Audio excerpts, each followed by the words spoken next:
welcome to the all-new, all-different #1 Comics Podcast, episode number 50! Woo! Bob, 50 episodes, 49 under our belt. We're on 50 right now. Holy shit. Did you ever think... What? No. What would be appropriate? What would be more appropriate is holy 50th podcast, Batman. Oh yeah, I wasted an opportunity. You did. You know, I'll have to edit that out and just have you saying holy 50th episode, Batman, and then then we'll sound cool. Exactly, and I mean it's comic related. Why not? It sure as hell is. Bob, 50 episodes of this. I know. That's just crazy. Did you ever think we'd get to 50? No, I really didn't. Did you think we'd get to 2? I figured I don't know. I figured we'd get like a few under our belt, 5 or 6 or something, and then you'd find out nobody is listening, or something would happen, or whatever. Yeah, and we'll get into all that at the whenever we do our like end of the year bonus episode. But wow, the amount of people that listen to this podcast blows my mind. I know the amount of downloads we had, which I'm going to keep under wraps. You know what episode it is, but yep. the number of people that have downloaded our most popular episode. I mean, I never imagined our entire podcast would get that many listens in its entirety, much less one single episode. I know. So cool. It's been so awesome. 2023 has been an awesome year for us. So people actually like to hear us talk. They do. They love it. They come back for more. Yeah, we're doing A-okay, I guess. We're doing something right. We've got a lot of gluttons for punishment out there, I guess. I guess so, yeah. Either that or who knows, maybe all those promotions for our local comic book shop are working in our favor. Possibly. Could be that. I don't know. Either way, I'm stoked. 50 episodes. This is really cool. And we have a really cool book that we're going to do for our 50th episode, so that's cool too. But first, I'm going to explain what this podcast is really quick, Bob. To anybody coming in on the 50th episode who wasn't listening prior to this episode. We are a weekly comic book podcast where each and every single week we take a look at a brand new first issue comic book, break down the story and art, give it somewhat of a review, and tell you if we think that you should move on to issue number 2 or not. That's right, up until now, 49 weeks in a row, Bob and I have painstakingly blood, sweat, and teared over a comic book, read it, reread it a third time, made notes, and then done God's work here and let you guys know if we think that it's worthy of your time to move on to the second issue or add it to your pool or whatever. I'm glad we're big comic fans, or else this podcast would hurt. Yeah, exactly. Can you imagine doing something like you hated in that regard? I don't know. There's not much I can think of that I hate, but something really boring, know? I don't know, car mechanics or something. Doing any type of math whatsoever, that would hurt. Come on, math is fun, Bob. But if you say so. Yeah, I mean, I guess there's probably podcasts out there about like lawn mowing or something. We could be on that end. What do you mean? What do you mean? Probably. Definitely. The laws of average for a podcast about something being out there is pretty good. Yeah, it's pretty inevitable that everything exists. So we exist too. So that's good for us, I guess, and whoever's listening. So thank you guys for that. We also talk a little bit of comic book and related news, even when that exists. And we talk about the new books that are at comic book shops this and next week. And this week, Bob, we will be taking a very, very deep dive into the all-new #1. From Boom Studios' Animal Pound, written by Tom King with art by Peter Gross. Yeah, this is a book, and this the reason that I say this is like a big book for us is, this was announced like a long time ago. This is highly anticipated.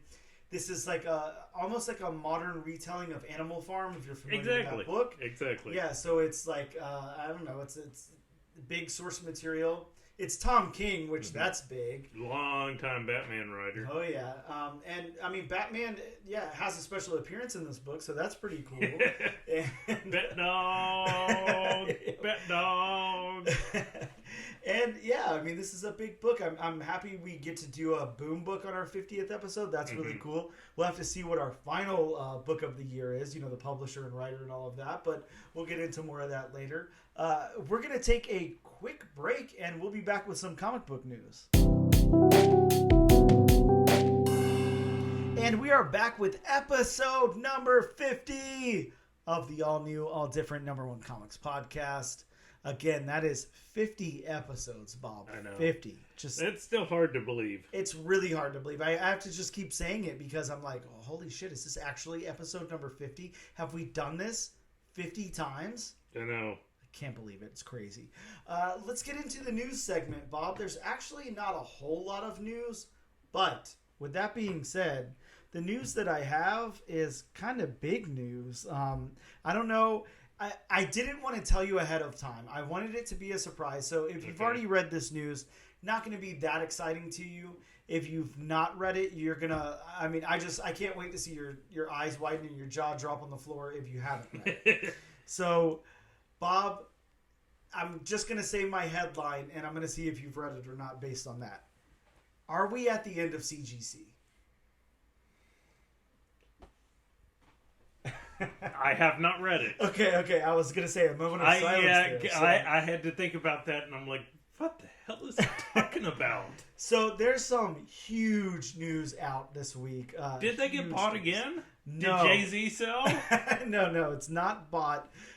There's a problem, Bob. People are thinking this is like the nail in the coffin here. The problem is there's people out there, multiple people. And they are basically what they're doing is they're getting two copies of a book, a lower grade copy and then a very high grade copy. Okay. Of pricey books. We're talking Hulk 181s, ASM 129s. So keys. Yeah, big books. Getting those lower grade copies, getting those higher grade copies. And what they're doing is cracking the slabs, somehow getting it back in the slab and closing it back up with, there's some kind of machine. Now, I don't have word for word what the name of the machine is, but there's some kind of like press or something you can use to seal that back together that people have done before. Really? Yep. And, putting in the certificate up top and all of that. And the reason that they found this out, actually, I'll get into that in a second. So they're doing that, and they're replacing the lower grade book in the higher grade slab, and then sending it back to CGC for a reholder. CGC is then reholdering it and not reevaluating the book at all. So there's just whatever grade it's saying that it's sent in as, they're just reholdering it and sending it right back to the customer. And therefore giving it a much higher grade than it deserves. And then these people are going on eBay and selling,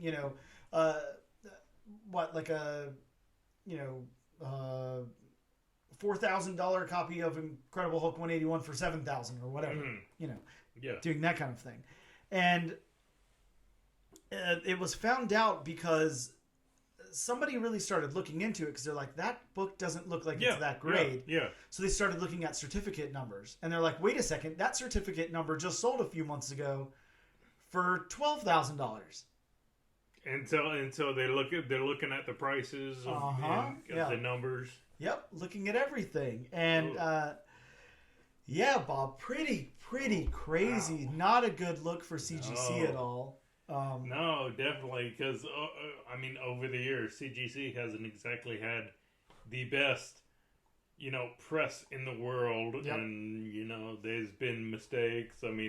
I've seen groups on Facebook where the books are putting the holders upside down. Yep. yeah, lots of mistakes and things.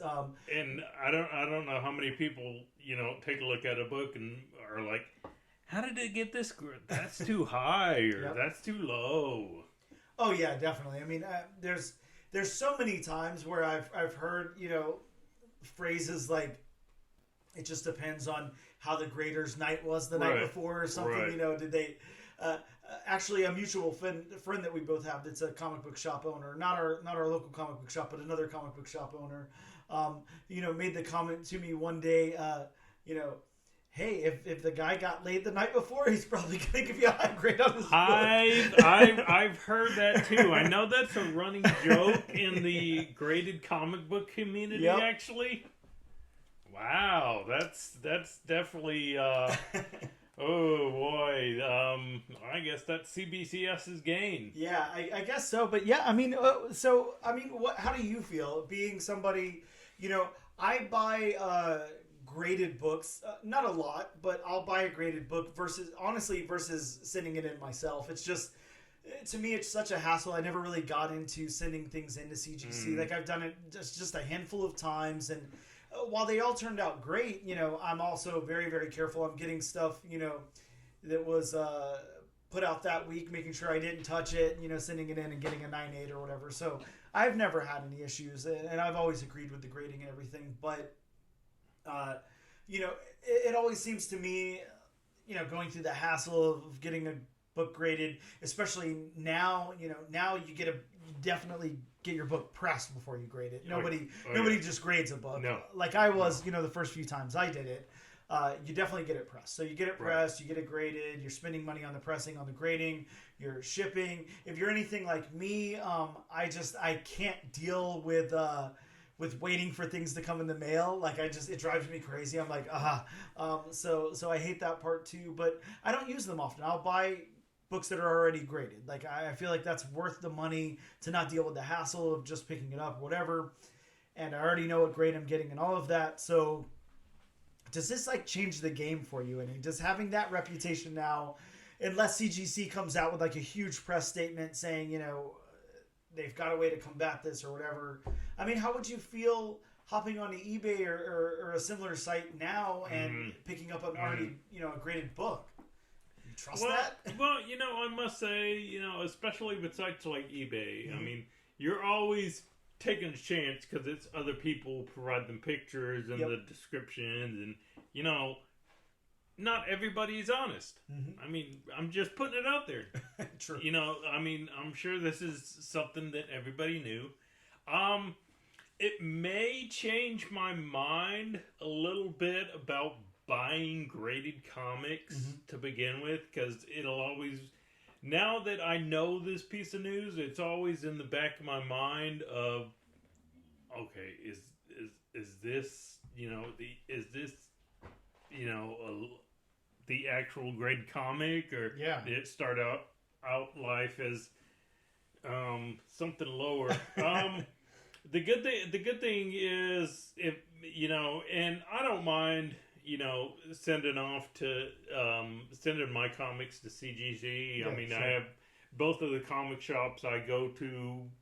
The owners are able to, they're CGC facilitators, so they can send to CGC directly. I have, one person who, one comic shop owner, Cosmic Comics in Mandarin, who he drives down to Sarasota once a month. Great comic book shop owner, by the way. Very Shout great. out to Bobby over there at Cosmic Comics.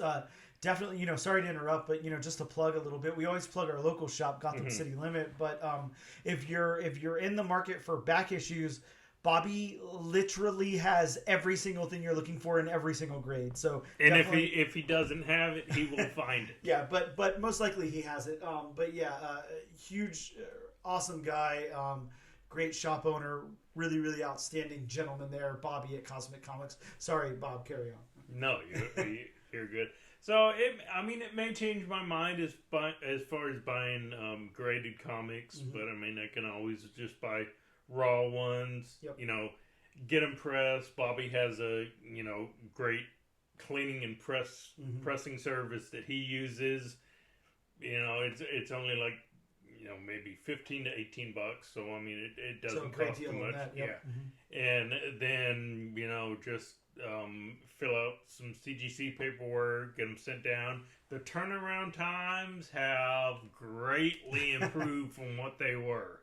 Well, I have a bad feeling that they're about to greatly improve a lot more, because I'm thinking a lot of people aren't going to trust them after this. Like I said, they've really got to come out with something different. I think that at this point, knowing that they can be cracked and then something else put in, and that not be super noticeable to CGC themselves, that they're going to have to, I mean, a new holder is in line. You know, it's going to have to be a new holder. And that just kind of amazes me when you were talking about a reholder, that CGC wouldn't reevaluate the comic. Exactly. Yeah. I mean, I guess they weren't, you know. I guess they were just trusting their first judgment there. And well, I hope that policy changes from now on. Yeah. Oh, yeah. I mean, I think it would have to. Yeah. I mean, look, I look at it like this. They are going to have some massive PR behind this. Like, there's going to have to be, hey, they're going to have to gain back the trust of the comic book community, which is not a forgiving community at all. And I mean, as great as CBCS is, CGC has always been the standard as far as comic book grading. Yep. But something like this can really tarnish a reputation. Oh yeah, I mean, Bob, look, this is obviously off. You know, we're not a what's the word? We're not a video podcast, so the listeners can't see this. But I'm pulling down my copy of Crisis on Infinite Earth 7 here, which is a PGX comics, a PGX slabbed book. It's a newsstand edition, and they gave it a 9.8. It's got double signatures there, Marv Wolfman and George Perez. And I mean, Bob, just look at this. Just look at the book for 1 second. Tell me if that's a 9.8 in your opinion. I mean, because look, I'll save my opinion for after you've looked at it. But no, I mean, come on, no, Bob, is this even an 8.5? Like, I'm not sure what's going on here. There's horrible rolling. The pages are awfully yellow. That, and I mean, just right away when you handed me that comic, I looked at one of the corners and I'm like, no. Yeah, I mean, CGC on their worst day would not have given this a 9.8. So very interesting that PGX did, and now they're out of business. But you know, speaking of slabs that might have been opened and a different book put in, I don't know. It could be this one, but either way, got a great deal on that. So I'm not complaining. That is one thing I've always heard about PGX. You look at their grade, and then you go, okay, -1, at least one, if it got graded by CGC. Yep. Oh yeah, definitely. Yeah, that's not a 9.8. But yeah, that's just I don't know. I hope CGC can come back from this. I think it's a great company, a really good product. It's important, you know, in the collectible market and all of that to, you know, now that's a standard. Everybody wants, you know, especially you know, flippers or whatever, you know, comic book resellers, they really want to be able to maintain that condition and have it, you know, have an authority on it that says it is in this condition permanently, you know, and all of that. So it's important, and I would hate to see it die from there. But I don't know, now might be a great time for somebody else to swoop in, you know, with like a really indestructible holder or something. Maybe there's ways to get innovative with it now, and maybe somebody else will rise to the top, like you were saying, like a CBCS or something like that. Which, I mean, they're a great company. Look, if you need to get a signature verified, CBCS will put in the work and do it. Right. CGC does not do that. Yeah, CGC, if they don't witness it with their own eyes, then it will not get a signature graded. It will have a green label that says name written on cover. Yep. Words Stan Lee written on the cover, whomever that is. Whereas CBCS will actually do the legwork, verify the signature, and actually give you a signature series label. Yeah. So like you were saying, a great time for maybe somebody like CBCS to really step up. I'd love to see that because I love that. I love, you know, I mean, think about how many times you get something signed, you know, at a convention or whatever, like, or you picked up a signed book or whatever. I mean, you don't always have somebody around to verify it. No. Sadly. No. You know. I mean, CGC is going to have their presence known at, like, Collective Con, which is run in Jacksonville. It's been run for the past 10 years. They're not going to have anybody down there. It's always going to be like the bigger ones. Yep. Yeah, exactly. And I mean, that cuts a lot of us out. You know, we can't get that verified signature. So I mean, possibly good news. possibly horrible news. I don't know. We'll find out. Only time will tell. All I can tell you is this, Bob. I did send you a link to the video, so check that out in your free time or whatever. But, the video explaining what happened here. But the CGC message boards, Bob. Oh, I'm sure they've been blown up. completely lit up, and everybody is very, very disappointed, is all I can say. So, that's some news there. My other little bit of news, just really smaller news here. Actually, it's not small news, but you and I have already talked about it. So, off air. Marvel has cut ties with Jonathan Majors. He's been found guilty. That was kind of inevitable, but it was one of those hold on to hope upon hope. Yep. So, of course, that news is already out there. We don't really talk about it. Right. I do want to ask you this, though. Do you see the MCU moving forward with a recast Kang, or do you see them just dropping Kang? Like, what is your prediction there?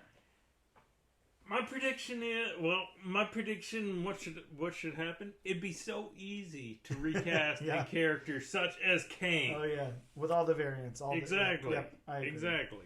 I'm going to go the other way. I mean, yes, I think it would be easy, and I don't see any reason not to. You think they're just going to drop him? It's not that I think they're going to drop him. I think that... I think at this point, I just want to see a different big bad. I think that, the phase that we're in now is a little bit tainted. A lot of people are complaining, especially if they move forward the way they've been going and all of that. Again, that is, the internet's complaining, not mine personally. I enjoy it is hard. It is hard how they, it is hard to recreate how they did Thanos in the Infinity Saga. Yeah, and I mean, I think at this point they shouldn't be trying to recreate that. Let's do something different, mix it up. I don't know. I really think I'd love to see. People were talking about Doom, of course. Doom would be cool. I don't have any problem with Doom. I want to see something different, though.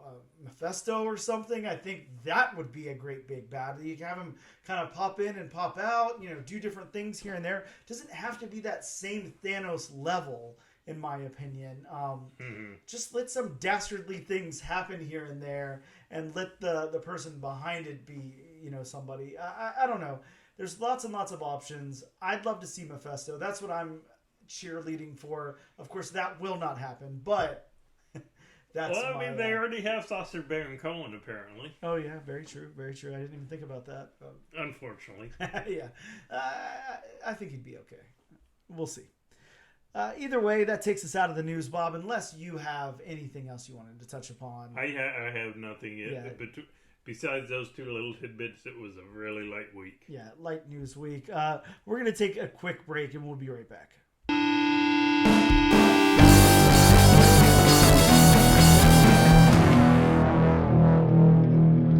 And we are back with episode number 50 of the all new, all different #1 comics podcast.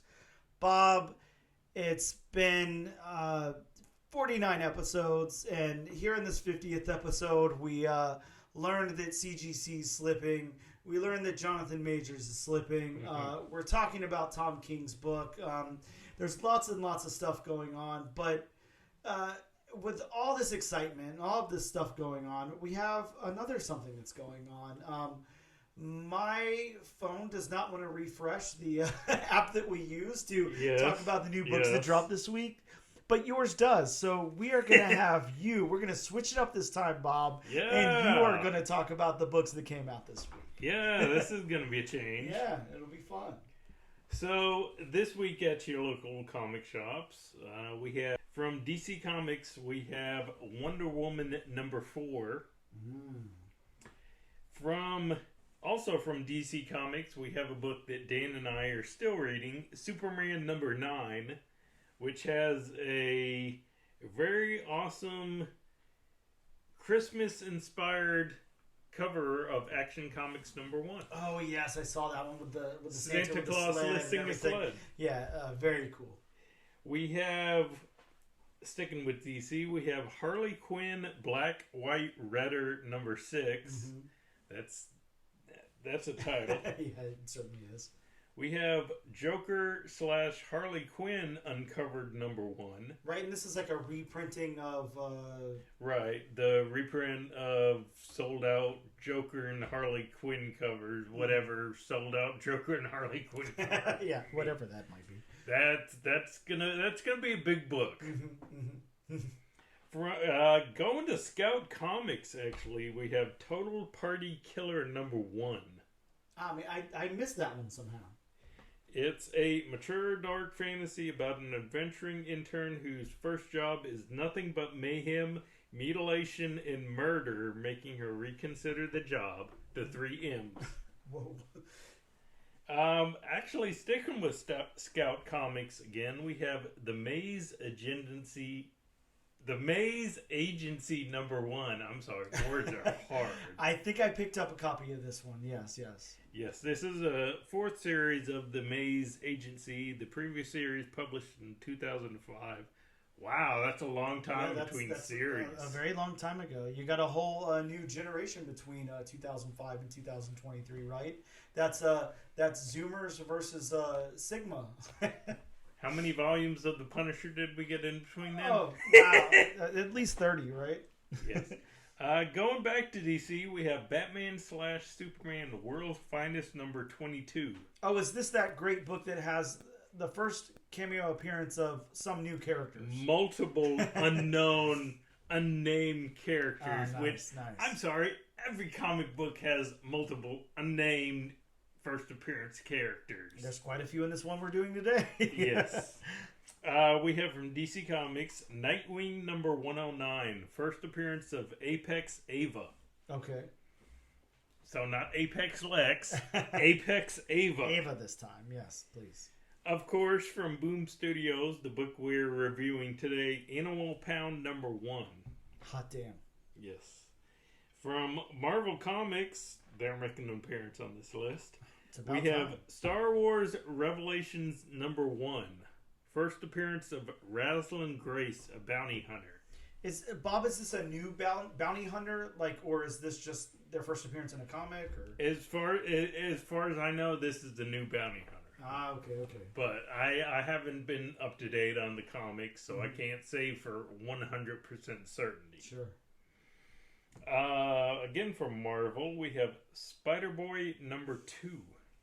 Yeah, I'm excited to read this one. I haven't broken into my comics yet other than this one. But, the way Spider-Boy #1 left off, I'm excited to check this one out. And get this issue just for the backup story. Yeah. Spider-Boy teams up with Kris Kringle. There you go. See, I mean, Santa Claus is very busy. He's hanging out with Batman. Now he's hanging out with Spider-Boy. There's a lot going on. Yeah, and I mean, Christmas Eve, he's got to deliver presents all over the world. Yep. So, yeah, he can't catch a break this time of year. We have, again from Marvel, we have Original X-Men #1, a one-shot original story featuring the first X-Men team. Yeah, Bob, I've heard great things, actually, really great things, so I'm excited. And finally, from Marvel, we have Marvel Tales Rom in the X-Men #1, a reprint of Rom #17, #18, #31, and #32. Yeah, Rom hanging out with the X-Men. What more could you want? Kind of random, but... Pretty random, but that's okay. We'll take it. And yeah, those are just some of the books that are in your local comic shops this week. Yeah, you might still have time. Again, Christmas is just around the corner here. We just, we're recording on the 21st, so you've got 4 short days before Christmas, so maybe that's 3 shopping days left, I guess, if your local shops are open on Christmas Eve. I know ours is here in Jacksonville, Florida. You can check out Gotham City Limit. Go check them out for all your Christmas needs, or for that matter, like we said, Bobby over at Cosmic Comics, who's most likely probably not going to be open on Christmas Eve. Right. But, you never know. Give them a call. See what you can find out. Yeah, we're going to take a quick break, and we'll be right back.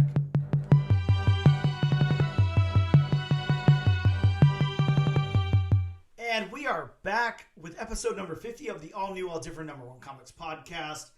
Bob, it's time for the big I don't know the what do you call this portion of the show? We used meat and potatoes before. We used potatoes and potatoes. What else signifies like a big pinnacle? I can't think of any words off the top of my head, but I don't know. Meat and potatoes was always the saying that I heard as a kid. Well, here's the meat and potatoes portion of the show.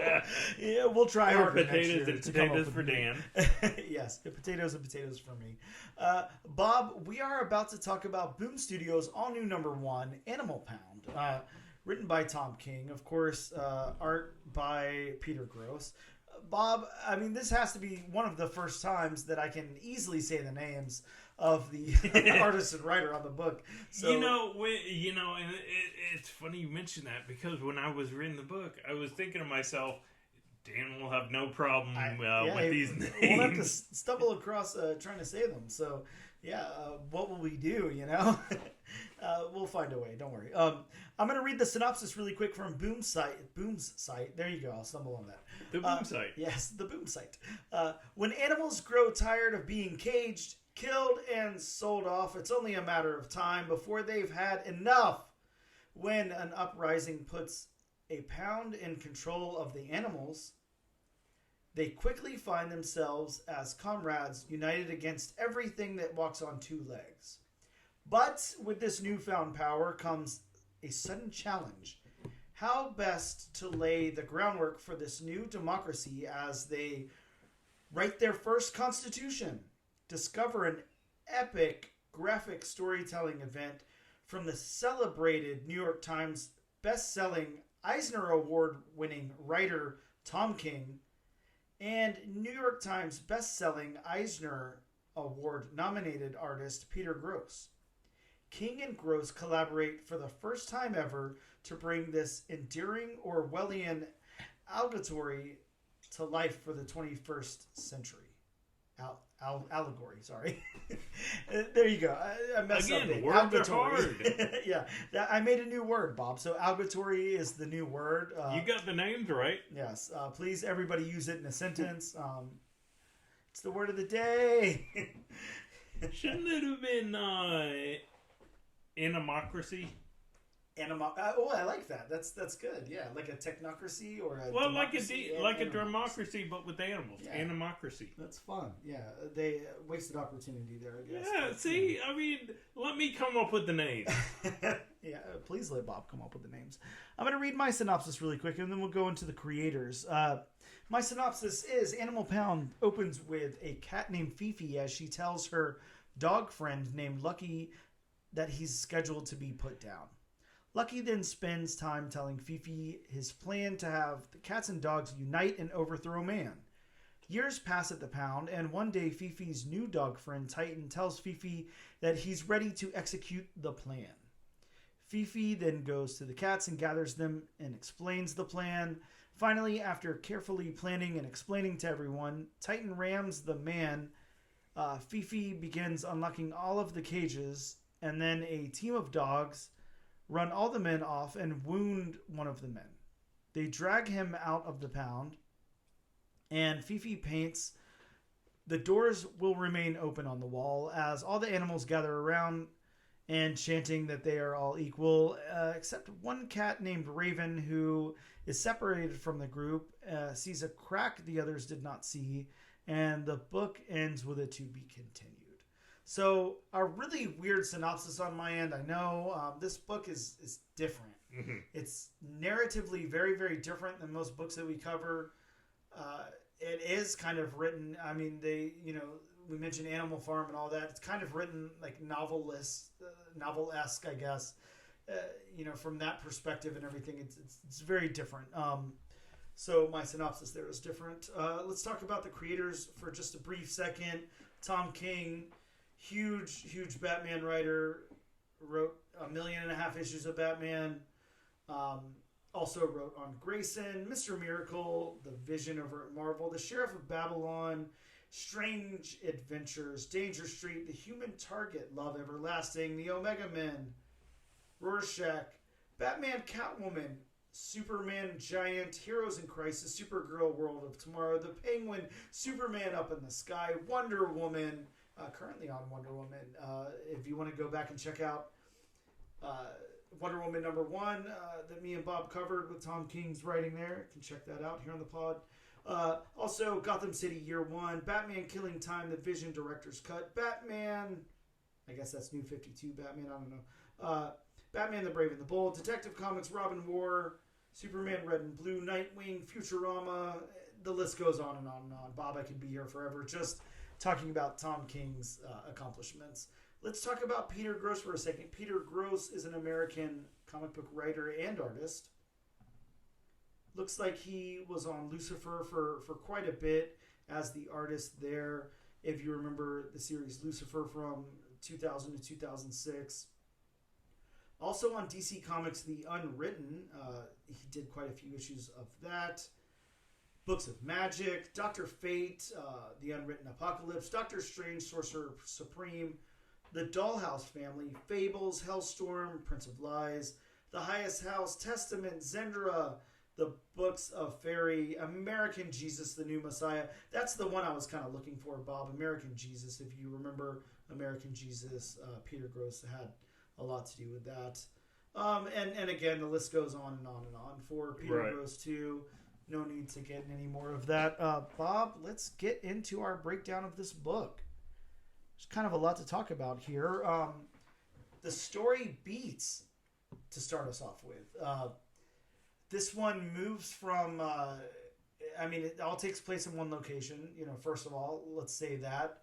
I can't really think of too many other books that we've covered that take place solely in just one location. I'm sure it's happened with now 50 books under our belt, but not many that I can think of, that don't change any scenery at all. So the story beats here are basically we have a cat and dog pair who are friends who decide to come up with a plan to overthrow man. And it takes a very long time to play out. Of course, the one that came up with it dies in the process, and then the plan is executed, and that's kind of where we leave off. So a very, very straightforward, very... I can't even really say point A to point B. I mean, it's just like one scene that plays out here, basically, over a period of time. I think that these beats work well. Like I said, it's like reading a novel. It's written very well. Of course, Tom King knows what he's doing here. I don't know. It's kind of a little hard. I figured the story part of this would be a little harder to talk about. But you have any additional things you want to say about the beats? Okay. And again, I'll do my prefacing right now. Mm-hmm. I'll preface this by saying, Tom King, he's great storyteller. Yep. I mean, he knows how to write and all that. Mm-hmm. But this book was a little more exposition heavy for my liking. Yep. So the beats are straightforward. I mean, it's a straightforward story and whatnot. Just, it takes forever to get from A to B to C. Yeah. With all the exposition. Again, not saying that it's, not saying that, everything's convoluted and I can't understand what's going on and all that, because I can. Just, for me, and again, this is just personally, it takes forever to get there. It does. It definitely does. And I do get why. I mean, we have to basically spend enough time with the Lucky character, the character who dies, the dog that explains his plan to Fifi and everything, to have enough buy-in to where everybody else in the pound respects Lucky Lucky and agrees with his plan and everything.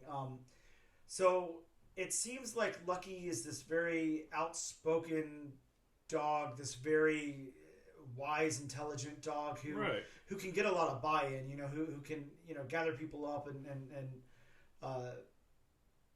I don't know, group them together, and kind of say like, let's unite against this force or whatever. And so it definitely it's very wordy in that regard. And I mean, I know that in in most revolutions throughout history, starts with, one idea or one person. Yep. I mean, usually it takes a little while because usually the first person who sparks a revolution doesn't see the revolution come to pass. Yeah, exactly. It's just that first person sparks the idea, ignites the fuse, so to speak, of that idea. Yep. Yeah, and it's just interesting the way they have to tell this story. You do have to kind of get behind what Lucky's saying. You do have to kind of, because we only get a moment with Lucky. We get basically Fifi is like, hey, I know when people are about to go get killed or put down or whatever you call it, in this world, and your time is now. Your time's about to come. So Lucky's got to spend that time, talking to Fifi, explaining the plan and everything. So yeah, it's very exposition heavy, absolutely. But then again, like you said before we went, on the air, I mean, this is basically, between animals. Yeah. So I mean, while there are parts like I brought up before the podcast where they do speak they literally speak to each other. We also have to have exposition, especially when Lucky is going to get euthanized. It's kind of like he can't personally talk to Fifi, but he's talking to Fifi, so to speak. Yeah, exactly. Really interesting storytelling here. How about the narrative? This is going to be how do we tackle the narrative here? This is a very narrative story. This is probably more narrative than anything else we've done. Right. Like I said, it reads like a novel. I'll just go ahead and say this. Based on all of that, I think the narrative is very, very good here. It's crafted very well. It's a very narrative story. Again, we're not moving locations. We're not. It's not. There's no set pieces. It's not taking place on any big action scene. No. The biggest action scene that we get, whenever you actually break it down, is when they get freed from the cage. Yeah, a dog coming out of his cage, and other animals like coming out of their cages, and then confronting, some of the workers of the pound. That's the biggest action that we get in this, and nothing really happens. Yeah, the Mr. Jones or whatever his name is, the one who's taking them to get put down, does get bitten, and it seems like it's a big enough deal, but he's the only one that gets physically attacked. They just run all the others off. Exactly. Yeah. This book, the narrative basically reads like a prison break. Yeah, it does, and it's very interesting. It's a very interesting perspective and narrative too, because you have to think, the only way that we can think of, animals. We don't know if they think the same way that we do or whatever. We're not inside their head. We can't study that really, but or that I know of. I mean, I don't want to sound like an idiot. Maybe they can't study that, but that I know of. But maybe we have to think. What might be a big event to an animal. We don't really know. Certainly somebody knowing that. They're about to die is a big event in anyone's life. I would assume an animal too. Well, yeah, and I would also think, maybe animals would think the same way, because I know if I got locked up in a cage. Yep. I would want to get out. I would want to try to bide my time. Yes. Look for the right moment. So for all we know, that's how animals think. Yeah, it's almost like, wouldn't you, if you were locked in a cage, wouldn't you do anything you could to get out of that? Right. Hopefully neither of us ever have to know what it's like to go to prison or anything, but I don't anticipate that either of us ever will. But I could only imagine, the whole time you're there, you're probably just thinking, if there was a way to get out, I would get out. That would be probably your first thought, I would imagine. I don't know. I think, narratively, I say this, in my opinion, this is really the star of this book, the narrative here, the way that it's narratively telling the story. It really works very well, and it's crafted really, really good. To sound really dumb about something intelligent, it's done really well. Yeah, I think the narrative works good, works well. So the dialogue then, like you said, it's interesting. We go from the narrative to the animals speaking, dialogue and word balloons and all of that. I will say this.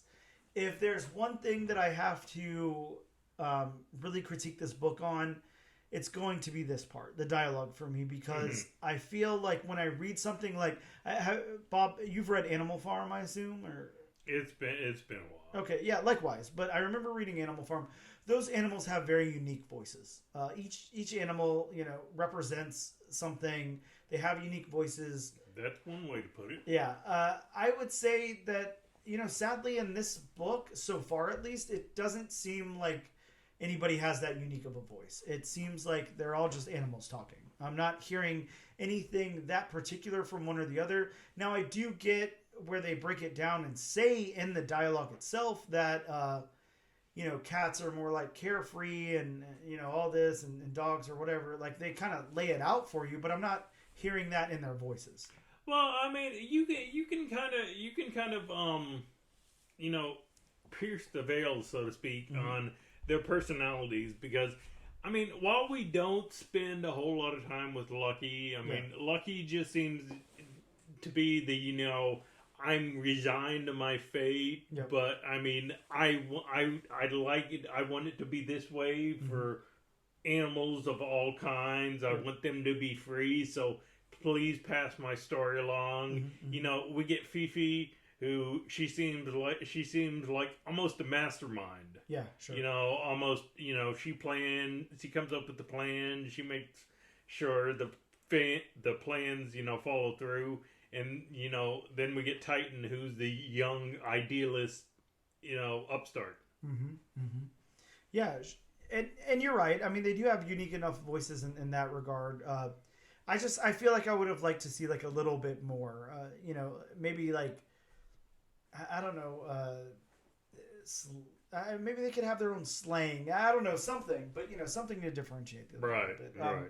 Now, how about this world building? Bob, this is, again, going to be hard. We're taking place in a pound, and that's it. There's not much of a world to build here, but I think maybe if we take it from their perspective, I mean, imagine we're little animals locked in cages, and then all of a sudden this whole world opens up to us. Right. Maybe we can look at it that way. So, I mean, getting out of their cage is the world. Yeah, exactly.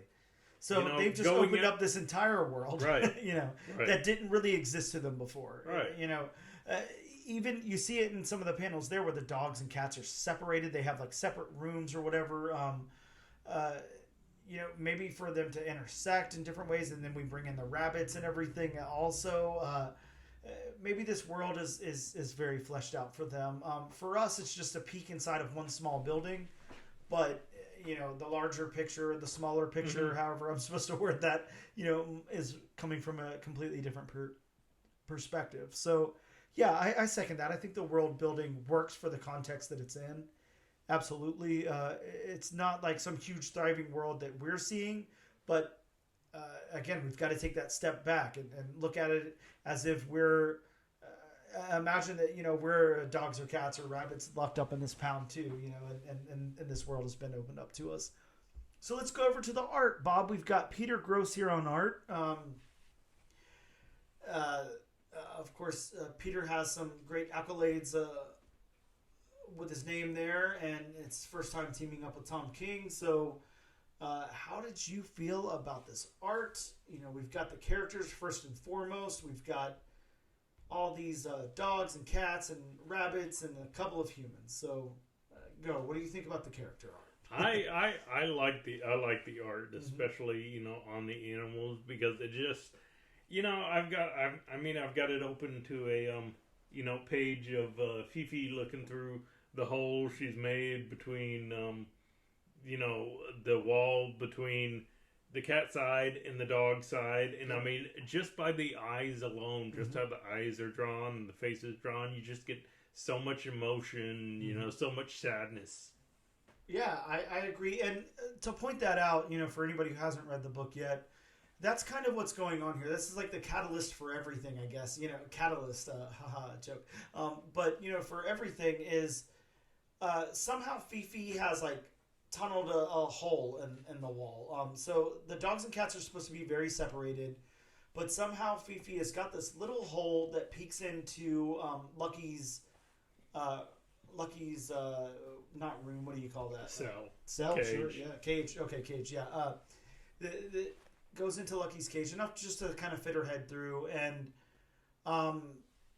it seems like now Titan has taken that spot, taken Lucky's spot, and so now Fifi can talk to Titan, and that's kind of what's going on. Fifi is the one that, while she didn't come up with the plan, she's the one pretty much executing it and explaining to everybody else, because she's that person in between, or that being in between, to communicate all of that to everyone.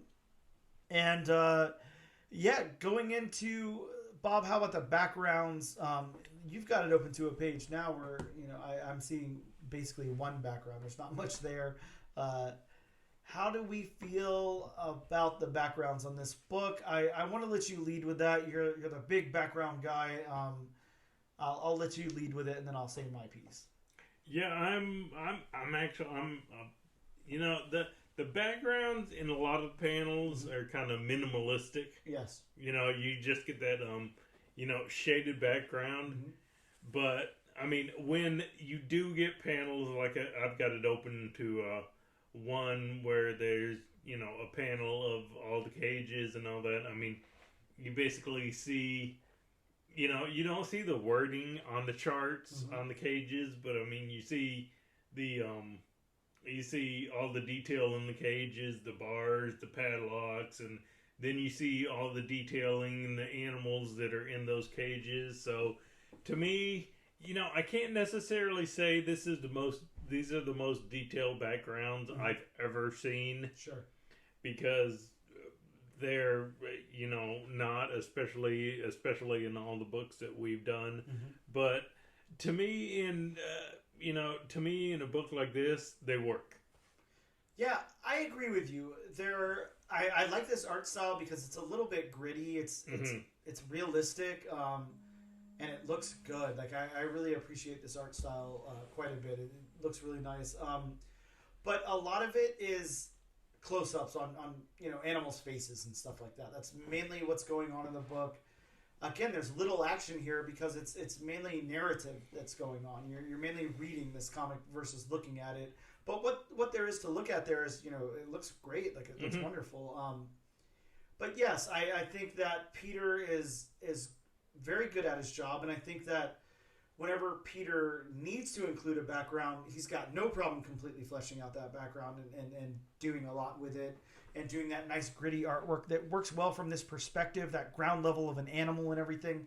I'm expecting, if I'm seeing a cat close to the floor or whatever, to see some scratch marks and dirt and dust and stuff like that. We're at that eye level. So yeah, I think that works really well. I like it. Bob, I think I'm just going to skip locations. I don't think there's really any need to go into it unless you had anything you wanted to say about the locations. No, we pretty much covered the location in the world building. There's not much really we can say about that. I think, the last thing, as always, will be the colors. And this one does have a separate colorist on the book. So let me go into that and figure out that person. It's Tamara... Tamara. Oh, Tamara, sorry. Tamara Bonvillain? Yes. Bonvillain, wow. That's okay. Yes, so Tamara Bonvillain, how'd you feel about the colors here, Bob? I like the colors. I like the colors. I gotta say, especially the colors on the design for Raven. Mm-hmm. I mean, that is a black cat. Yeah, that is a black cat. Yeah, that took a lot of black ink, right? Yeah, and I'm with you. I think that the colors work here really well. One thing that I like about it that I will point out is, now imagine like a pound, imagine even like a veterinarian office or something, somewhere that has to do with animals where, it's not... It's so complex for me to explain, but from my perspective here, and this will be painting a picture for sure, but, it's like you have a sterile, unsterile environment, basically. You know, they're trying to keep it as clean as they can and everything, but you've got animals running around all over the place. It's not spotless, you know. So they're trying to be sterile, but it's not sterile. So it's got that sterile tone to it, but at the same time, it's a little gritty or whatever.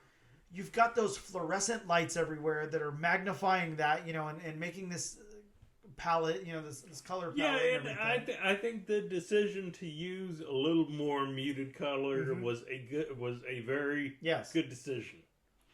I agree. Again, like we're looking through these animals' perspective, they're closer to the ground. Right. They're not up on these high walls and everything. You know, it's different down there. I definitely don't think, you know, like the bright, vibrant colors, you know, we see now like Spider-Boy.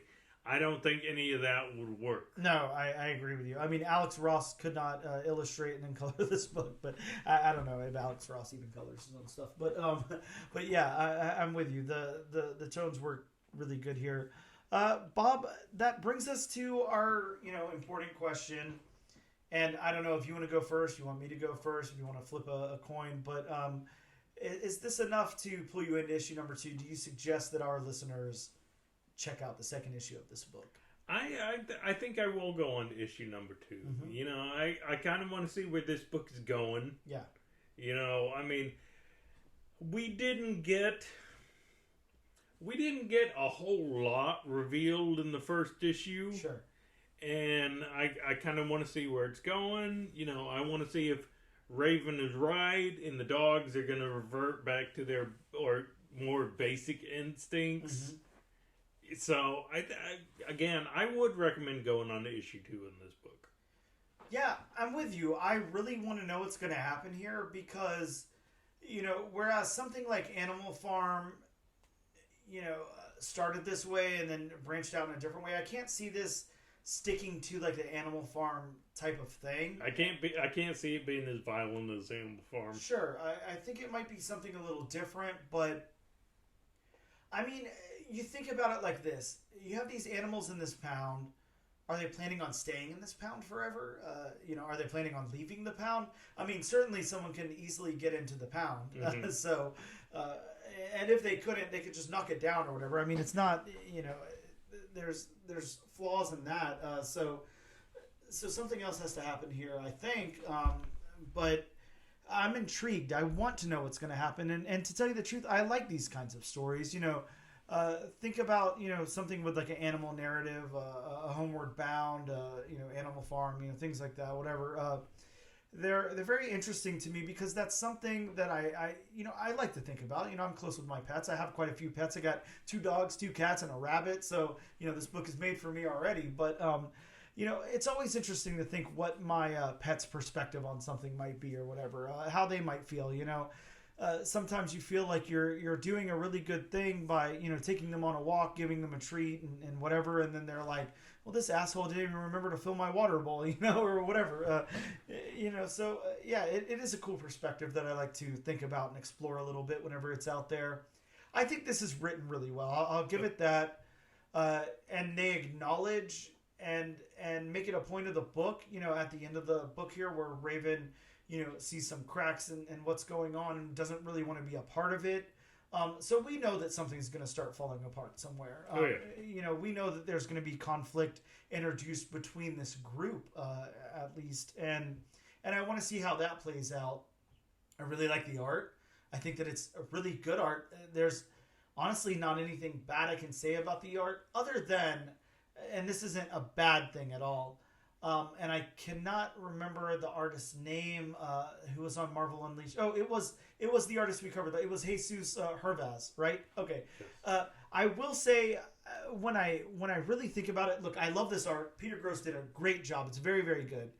But comparing apples to apples, I think that Jesus Hervas, I really like that art style a little bit more for animals. I think that something like that would have worked in here really well too. So while this was really, really good, I do think it could have been even better. But I did like it. So yeah, I'm definitely continuing on to issue 2. Absolutely. Hands down, I'm stoked to read issue number 2, but I don't think that this will fall on my best of the year or anything like that. No. So I'll just go ahead and throw that out. With that being said, we're going to take a quick break and we'll be right back.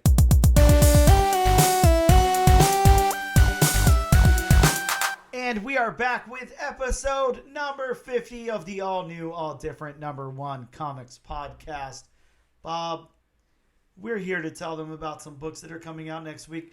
There's actually not a whole lot coming out next week, as we just kind of went over. No, especially when it comes to #1s. Yeah, definitely not a lot of #1s.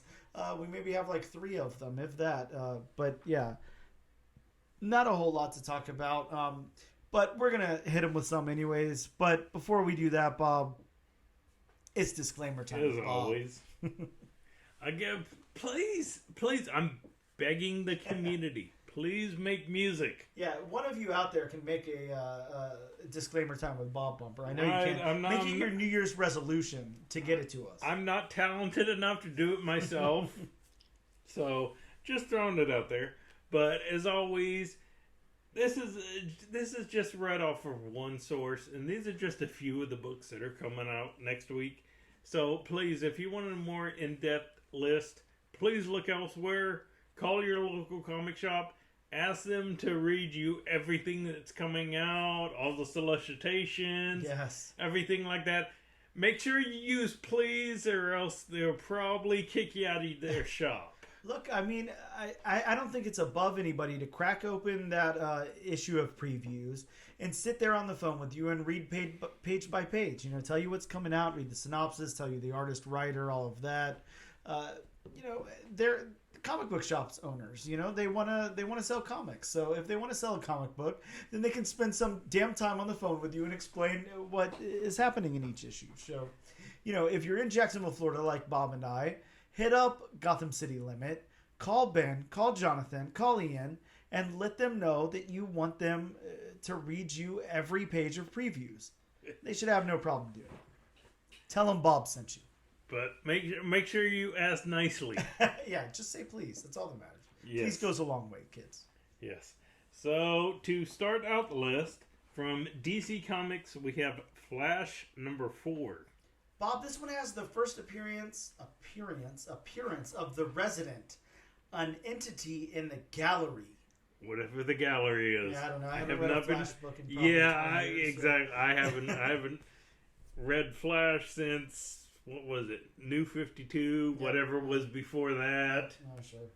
Regular old DC. Sticking with DC, we have Action Comics Annual 2023 #1. 3 years of Action Comics storylines accumulate in this double-sized issue. Yes, so you'll be doing a little bit of reading. Just a little bit. Going to Marvel, we have a facsimile, Giant Size Superstars #1. Yeah, a facsimile reprinting of Giant Size Superstars #1 featuring the Fantastic Four. It's got the weirdest battle of all, the Thing versus Hulk. I don't know why that's that weird, but yeah. It's apparently pretty weird. Sticking with Marvel, we have a tie-in to Gang War, Deadly Hands of Kung Fu Gang War #1. Yeah, and when I tell you that this is an awesome cover, I mean, this is an awesome cover. That is a very awesome cover. It's, of course, a David Aja. How do you say that? AJA? Aja. I'm going to go with Aja. Yeah, David Aja, I think. Aja, okay. David Aja cover. I mean, you should be familiar with the stuff. He's done a lot, but this is an awesome cover. I'm definitely picking this one up. I've been picking up all of the Gang War tie-ins anyways, but yeah, this one's definitely going on just for the cover art, if nothing else. Sticking with Marvel, we have a one-shot Timeless #1. Yeah, Timeless has been, coming out consistently every year for the past, 3 years or something. At the end of the year here, this is the debut of 2 new Marvel icons, and it's a one-shot that teases the slate of stories throughout 2024. So, just like that Star Wars Revelations, might be a good spec book. Yeah, be good to pick this one up. Yeah, exactly. And it's got Moon Knight on the cover, so it doesn't get much cooler than that. And then finally going to Comics Experience Publishing. Boy, there's a new one. Yeah, Sex Comics, Bob. That's what I always call it. We have Tuskers #1. Yeah, Tuskers. I saw this solicited a really long time ago, actually. I don't remember much about it other than it's, something to do with, I don't know, farming elephant tusk, or what's it called? Not farming, stealing, cutting. I can't think of the word, but yeah, looks intense. And I have to say, being that it's comics experience publishing, if it comes out next week. Yeah, exactly. Now, The Wire Fence took so long to come out. It was delayed so many times. I have a copy of it right there, and that's from Comics Experience. We had the writer of that on a little while back to talk about the book. But yeah, very interesting and a cool publisher. But yeah, they get delayed, sadly. A lot of those small publishers do. And then one book that is not listed on the list I'm reading from, but I know everybody is looking forward to, I know I'm definitely looking forward to it, is Duke #1 from Image Comics. Yeah, Bob, it's funny that you talk about Duke #1 from Image Comics. It's released next week. It's actually the book we're going to be covering. We're skipping the wheel this week. Again, we didn't really have much to go on it, especially with new ongoing #1s. So we decided to pick Duke. It's the new #1 coming out. It's written by Joshua Williamson with art by Tom Riley, colors by Jordi Belair. So I mean, that's a pretty much an all-star team. It's a win-win. That's a win-win-win situation for me. Yeah, exactly. So if you're a G.I. Joe fan, if you're not a G.I. Joe fan, if you're just a fan of fans, come listen to the podcast. If you're a Joshua Williamson fan, yeah, exactly. If you're a Jordi Belair fan, yeah, it's got a little something Tom for Riley everybody fan. here. Yeah, so I assume you guys will be here next week. If you're an Image Comics fan, if you're a comic book fan, if you just like Saturday morning cartoons, I don't know, come on down. But there will be plenty to talk about next week. With that being said, that wraps up the episode. Bob, it feels short, especially for a 50th celebration, but we'll keep it short and sweet. Thank you guys so much for tuning in. As always, this and every single week, we like to give away a copy of the book that we have covered this week. This week being Boom Studios Animal Pound #1. All you need to do is use the hashtag AllNewAllDifferentNation to be entered in our weekly giveaway. And you can use that hashtag on Instagram at ANAD_1 Comics Podcast, or on X at ANADNO Comic Pod. You can also use it on TikTok at ANAD1 Comics Pod, or on YouTube under the Comic Book Channel, and that's where you can find us. You can see me and Bob's beautiful faces. Well, not really, but check us out there. And thank you guys so much for tuning in. Until next week, I don't know, insert catchphrase here.